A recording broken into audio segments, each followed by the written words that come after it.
Good morning, Kuya Buds Vlog.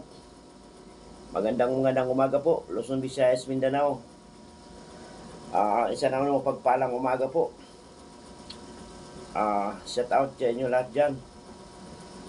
Sa akin mga silent viewer, mga silent subscriber. Magandang umaga po sa inyo lahat. Pakita ko lang sa inyo yung kakao. Ito galing ito sa Marcini Chocolate, ito mga kabads. Ito ang pure na kakao. Ginagawa sa amin ito tabliya, chocolate. Ito mga kabads yun. Dami ito. Nasa mga 15 kilos to. So pinadala dito sa akin kasi nahilig ako sa chocolate.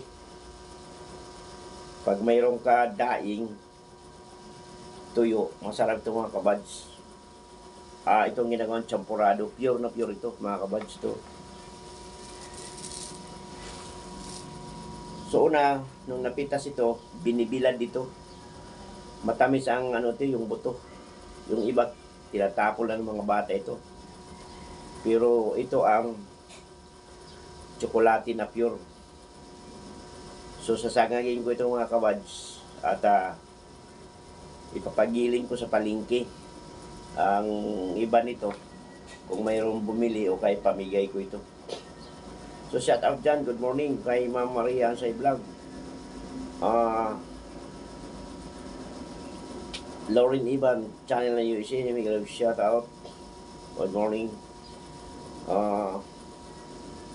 Ma'am Pao, Pauline na vlog, ang isa shout out sa kay mga member. Ito Ma'am Pao yung kakao. Marami ito sa amin, marami sa Cebu, marami sa Samar.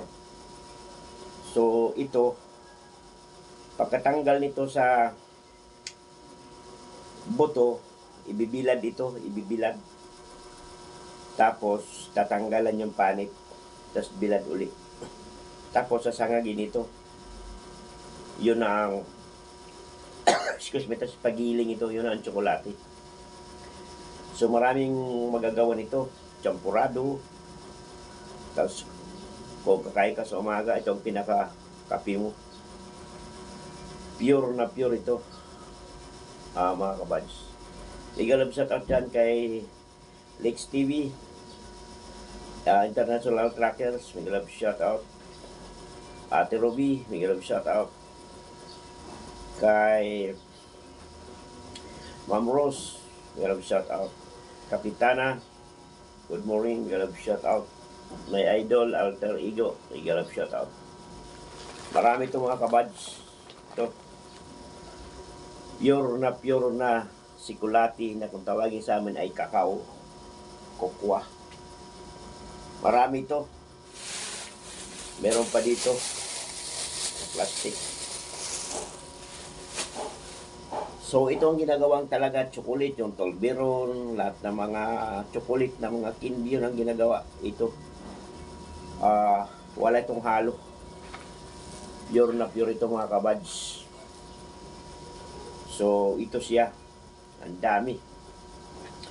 Kasi karamihan doon sa mga bata, pinaglalaroan lang ito kasi hindi nila alam kung ano ang ano nito talaga.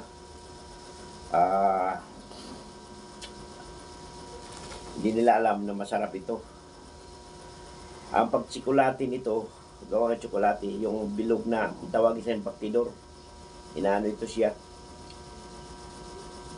Nagmamantika ito siya kusa mga kabads. Pag medyo masarap yung ano mo, yung mix mo, habang kumukulo siya sa katamtaman lang na apoy, panay ang ano mo siya, may kaunting asukal. Tapos lagay mo sa tasa para siya nagmamantika ang kanyang moisture niya, yung kanyang katas. At ito, may mga benefits ito. Huwag lang damihan ng asukal sa mga, sa mga diabetes, sa mga ano. Kasi ang tsokolate naman talaga, matamis yun. Pero ito, pwede mo ito gawing tsokolate, nakatamtaman lang yung tamis, yung timpla mga kabads. So ito siya, dami nito. So siguro na sa mga 10 kilo ito. Binilad na ito sa araw. Ang kulang na lang nito, isangag siya, isangag. Para luto ba luto. Tapos ipagiling sa palengke. Iyon. So abangon nyo pag halimbawa nagiling ko ito, bilog-bilogin ko ito siya. Bilog-biligong kasi malagkit ito eh. Napakasarap ito ngayon darating na Pasko at bagong taon. So, sa inyo lahat dyan,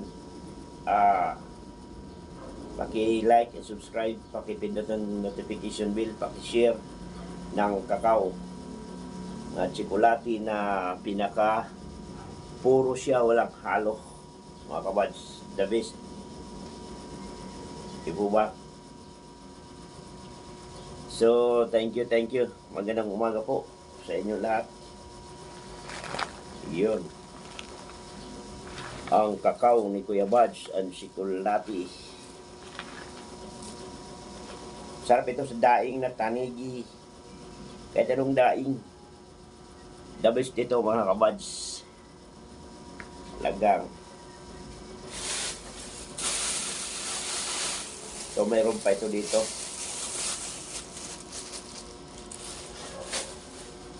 So ang dami nito.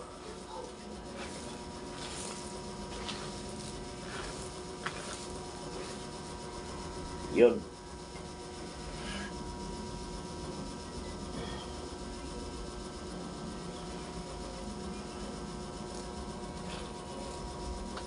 So, kilala ito sa Luzon, Visayas, and Mindanao. Kilala ito siya. Popular. Pati yung mga mayayaman, alam nito. Nag-tsokolate sila. Iyon. So, salamat po. Hanggang dito na lamang po. Kuya Buds Vlog. Thank you.